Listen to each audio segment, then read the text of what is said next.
So the last time I went on holiday, me and my son rented out some electric scooters. They were awesome to use, bobbing along the coast there, visiting all the local towns. The only problem is they're £80 a day to rent each for 7 days, which added up a bit. Now I'm going away in a week's time, and I thought, why not make something and let's take it with us. So let's get cracking. Right, let's talk about the specs. We've got to build our travel vehicle. We got this, which is our carry-on suitcase. Now on aeroplanes, you can't put lithium batteries in your big suitcase. It's got to be always in the carry-on. So we're restricted already to size of what we can make.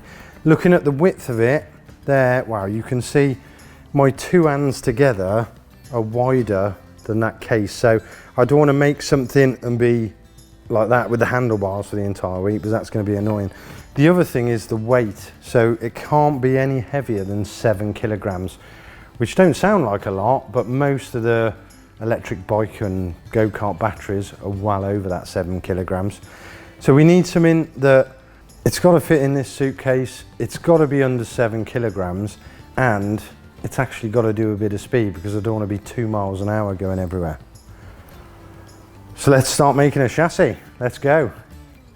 So I opened up the case and measured our internal diameter inside it, the length and the height. Then moved on to my little motorbikes, measured those rear motors and the length and the height, and then took some really important other measurements. Put it all in the pad software, and it works out that a bike or a scooter has got no chance of fitting in our case. The motors are just too big, and the batteries you need to power them are just too big as well. But there is one motor you can get that's a lot smaller, and that's that.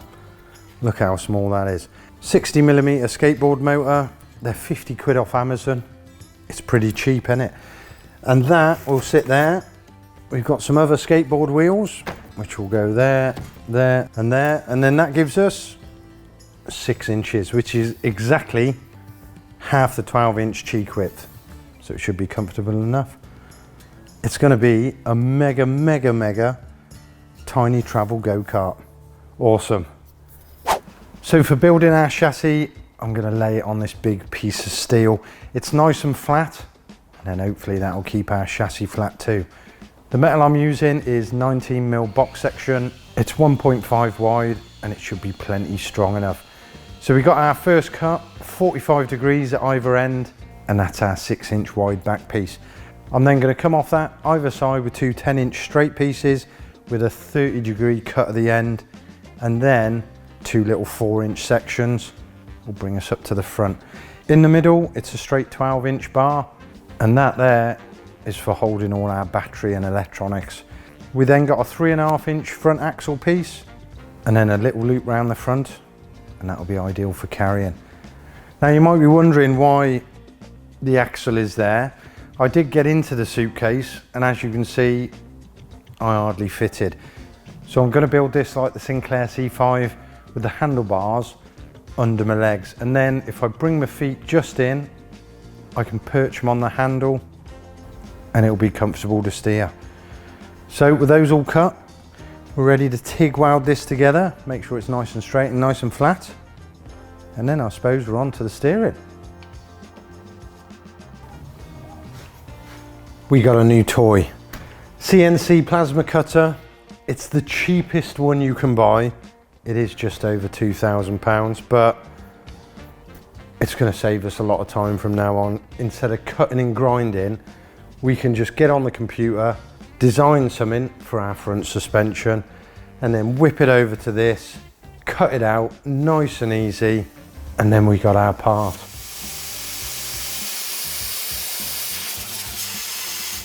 And there we go. There's our bits ready cut. That's just saved me about an hour to 2 hours of cutting. I mean, a laser cutter would be much more precise, but they're about £20,000 more expensive.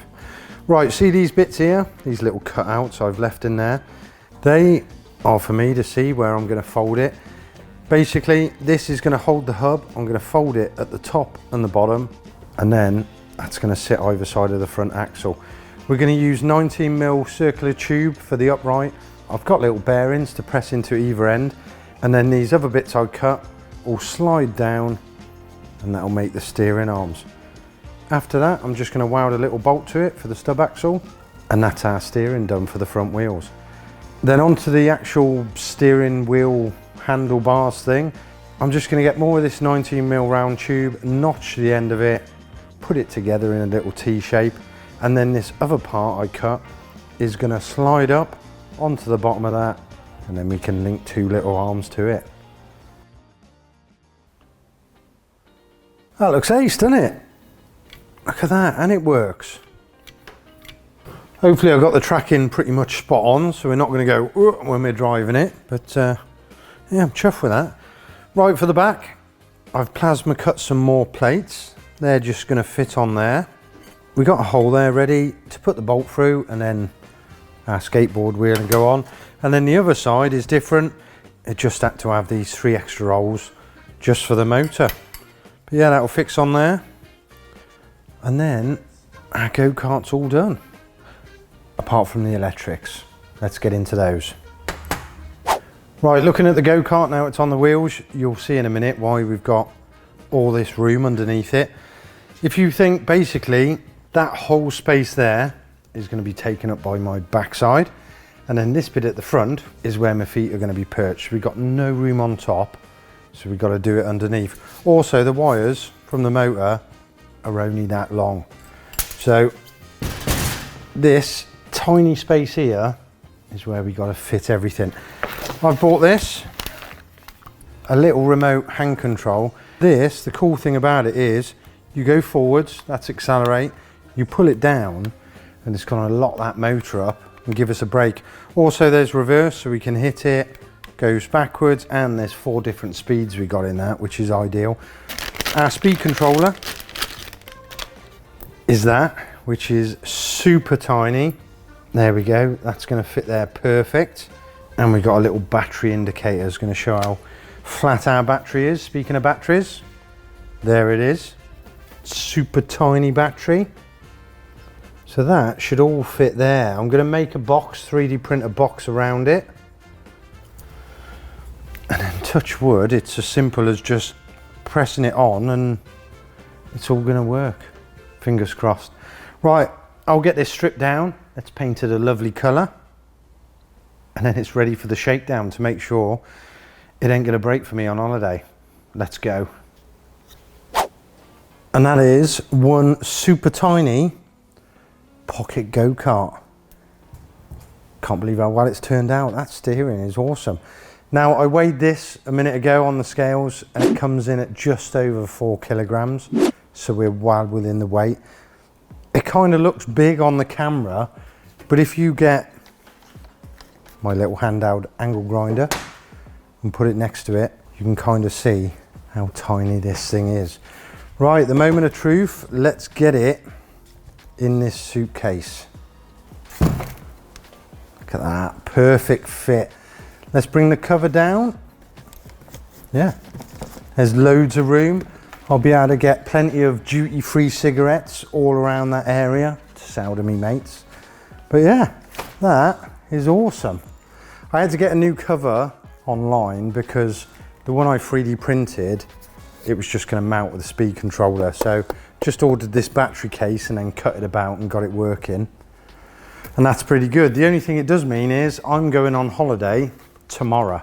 So it's going to be road tested abroad. I think I'm going to whip it around the workshop now. Just make sure the wheels don't fall off when I sit on it, because that would be a shame. Right, controller, it's on. Pull my shorts up. Oh,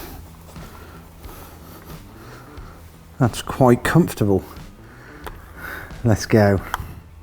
Forwards. It moves. Now I did weigh myself at, oh, the brake works as well. Just under 15 stones, which is about 80 something kilograms. Man, that rips. I'm slipping off the metal. I need to put some like grip tape.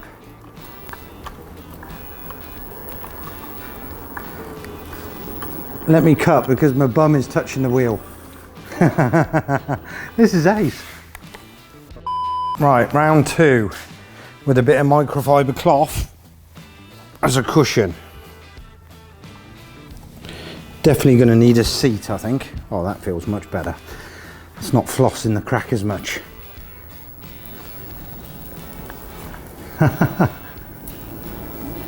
Hey, this rips.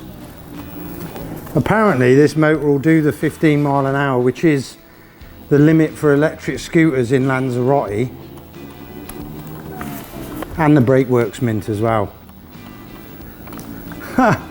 Oh, just thinking, Lanzarote, have they got armed police or not? Am I going to come back off this holiday? Oh, that's the stall. The steering works, the brakes work great, and this is only on level 3 of the power. Yeah, I'll be ripping around on this like no one. Nobody's business, going to all the sites.